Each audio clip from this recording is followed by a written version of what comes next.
Welcome back everyone. In the previous videos we have already finished learning food spoilage and food wastage. See, when we do not store a food properly, it gets spoiled and it results in the wastage of the food, right? So today what we are going to study is the food storage and the food preservation methods. Now what do I mean by both these terms? The first term that I spoke about was the food storage. Now why are we going to talk about food storage? It is because whenever we buy any foodstuff from the market, it is very important that we store it properly after bringing it home.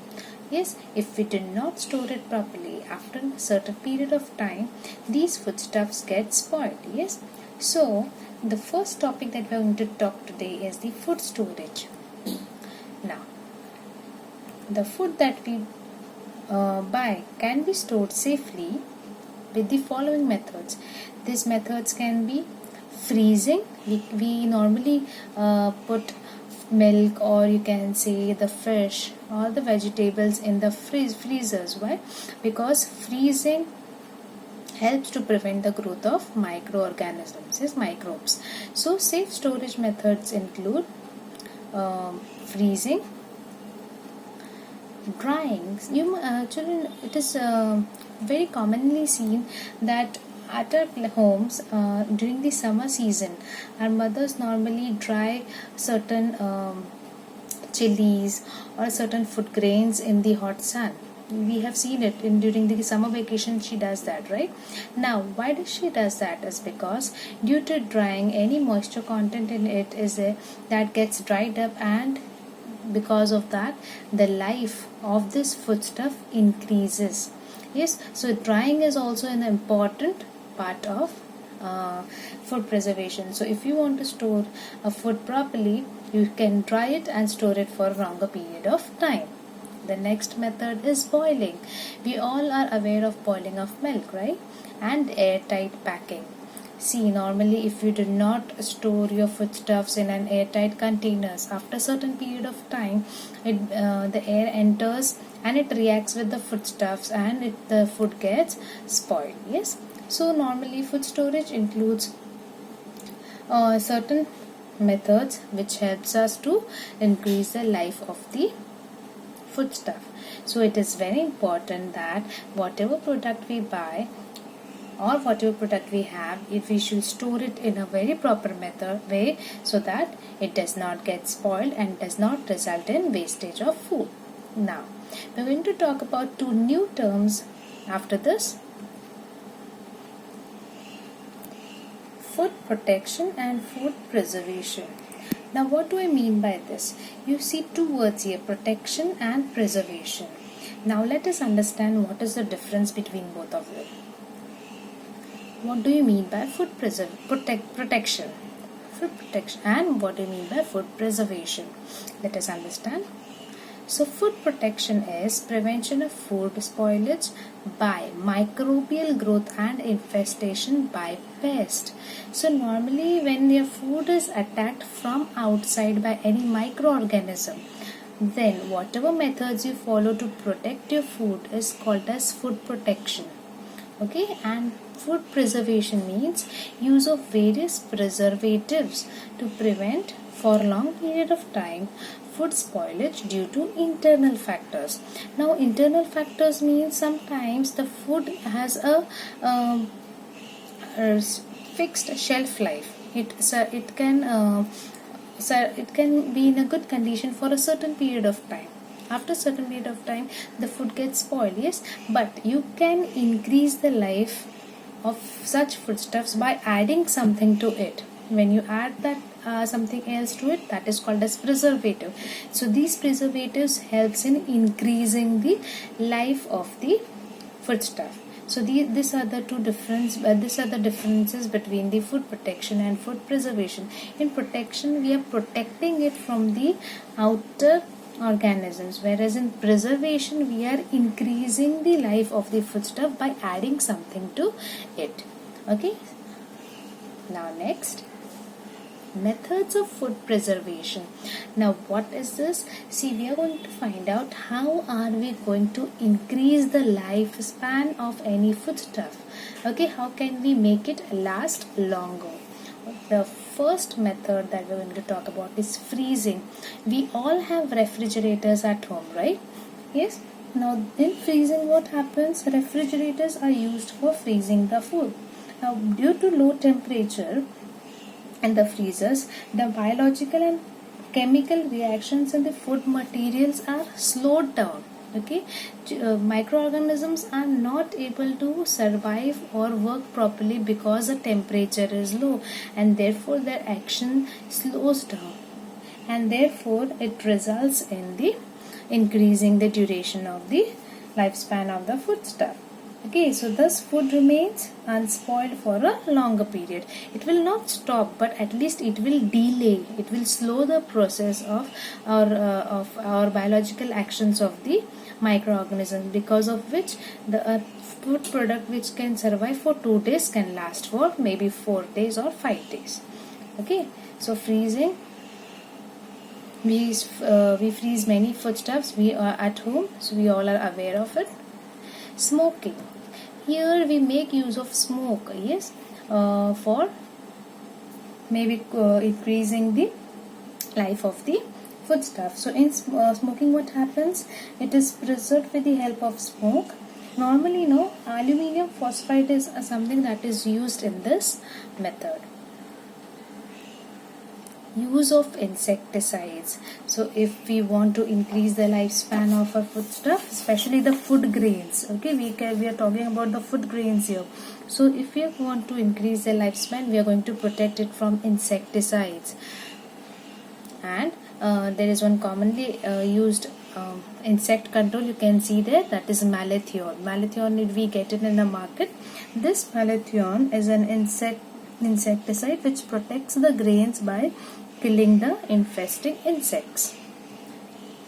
Irradiation. The various rays, see the food in this method is exposed to ionizing radiations, like you can say high energy electrons emitted. This is something which you'll be learning in when you go in 9th standard. Okay, but you need to understand what is irradiation. Irradiation is when you bring your foodstuff in contact with various rays like X-rays or gamma rays. Okay, and when this food comes in contact with these rays, what happens? It kills the microbes inside it. Like if you can see in this, see the gamma rays are acting on the strawberry. Yes, and there, because of that, whatever bacteria was there on the strawberry has died. Okay, so this is one example. Then there is another example. There are chili boxes. Yes, and the rays are falling on that box, which is resulting in killing the microorganisms. The next method, use of inert gas. This word inert is something new to you children, right? And inert gases, you are going to again learn about this in detail when you go in 9th standard. But right now you need to understand what are inert gases. Inert gases are those gases which normally do not react with anyone, right? And since they do not react with anyone, they do not form any chemical reactions. They do not take part in chemical reactions. So as of now, you need to understand that. The example, if you remember, then also it's enough for you as of now. Nitrogen gas prevents the growth of fungus and insects. Which gas we are talking about here is nitrogen gas. See your wafer packet. You most of the time you all crack jokes, right? That your wafer packet contains more of air than the chips in it, right? But why that air is put inside? So that it prevents the growth of fungus and insects inside it, as well as it prevents the wafers from getting crushed. Then there are other foodstuffs also where this nitrogen gas is spread, so that it prevents the growth of fungus and insects. Use of preservatives. As I explained you all earlier, preservatives are those things which are added to our already present foodstuffs. Okay, this is something which we are adding to our foodstuffs, because of which the lifespan of the foodstuff increases. Yes, the first type of there are two types of preservatives. One is the natural preservatives, and the second one is the chemical preservatives. Okay, so these are some things which are natural preservatives, are very commonly available things which we have it in our house, like for example salt, sugar and oil. These are the natural preservatives. When you add salt, sugar or oil to your foodstuffs, it increases its life.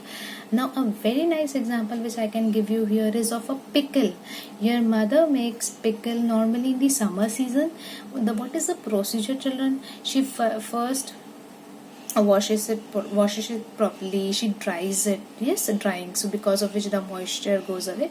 After drying and after applying turmeric and everything, she puts salt and the masala and lots of oil in it, right? So salt and oil, why is she putting inside it? So that this pickle lasts. Normally you see that this pickle lasts for an year, which you make at home. Yes, so to make it last for a longer period of time, this salt and this oil helps it. Okay, sugar, you might have also seen your mothers preparing muramba at home during the summer season. So it is sweet, right? She uses lots of sugar in it. So why is that done? So that it increases and it can be stored, the food can be stored for a longer duration of time. So preservatives are all those things which are added to a food which increases its lifespan, right? So natural preservatives, these are naturally available, and chemical preservatives. Now chemical preservatives are not naturally available, these are something which have been synthesized. Okay, so let us have a look at it. Vinegar, you all are aware of vinegar. Normally we use it in noodles. Yes, which then we have citric acid. This is also a chemical preservative. Sodium benzoate. Yes, that is also a chemical preservative. And one more we have is, so there are certain nitrite and nitrate salts. So these are the preservatives which you add to your food to increase the life of the food products. And the last method that we are going to talk about here is the pasteurization. In pasteurization, we heat milk or other foodstuffs. Not only milk, but there are other foodstuffs also which we are going to heat up to a certain temperature. Because of heating, what will happen? The microbes will start getting killed and they start dying, because of which they are not able to survive and our foodstuffs are not spoiled. Just have a look at a normal process that we have now in pasteurization. See here. Now here we see that the milk enters this place here. Now here what happens? There are lots of microbes inside this milk. Now when it goes in this portion, the red portion, what happens? It starts heating. Okay, now because of heating, these microbes which you see are not able, see when these enzymes are going through this heat treatment, they are not able to survive. Their chemical reactions are slowed down. Yes, then what happens? It goes further, and where the cooling takes place. Okay, now because of cooling, what happens now?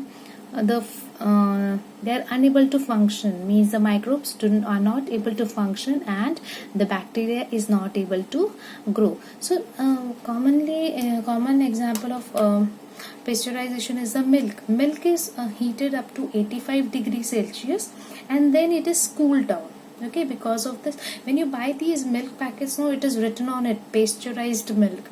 So this is what it means, that it does not contain any microorganisms in it. It has been treated properly. Now this method of heating and cooling was given by a microbiologist called as Louis Pasteur. This is a person who developed this method. Okay, and because of this method is called as pasteurization. It includes its name here, Pasteur, so it is called as pasteurization. Okay,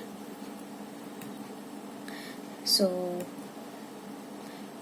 on the whole, if we look at the summary, what we understand that the different methods to preserve foods are like we can add oil and vinegar, we can store it in airtight containers, we can store it in a fridge, we need to heat it properly, we can preserve it with common salt, and lastly we can preserve it with sugar also. Yes. Normally your candies and all, they are sugar coated. Why? Because it helps it to survive for a longer period of time.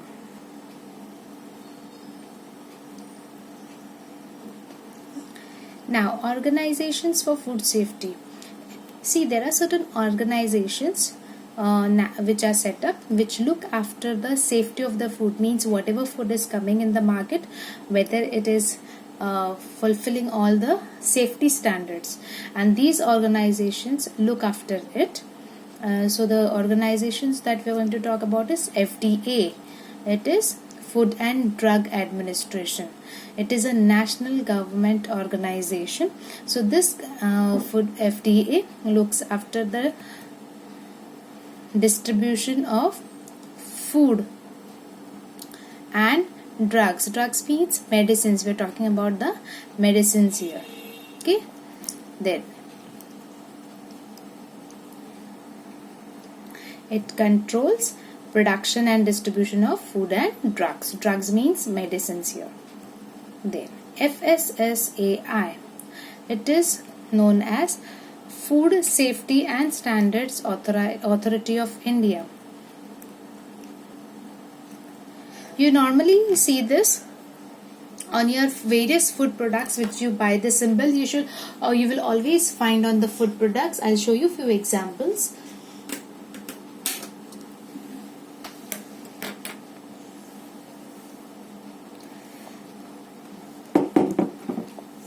Like if you see here on your ketchup, yes, you have this FS. If I show it to you properly from this side, you find this symbol FSSAI written on your ketchup bottle. Also, I will show you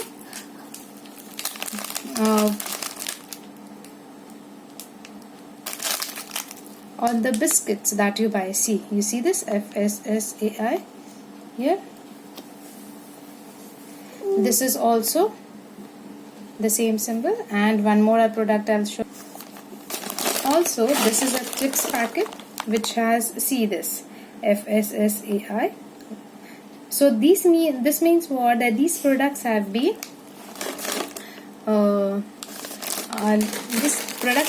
are satisfying all the safety standards, and they have been thoroughly checked by these organizations. Yes.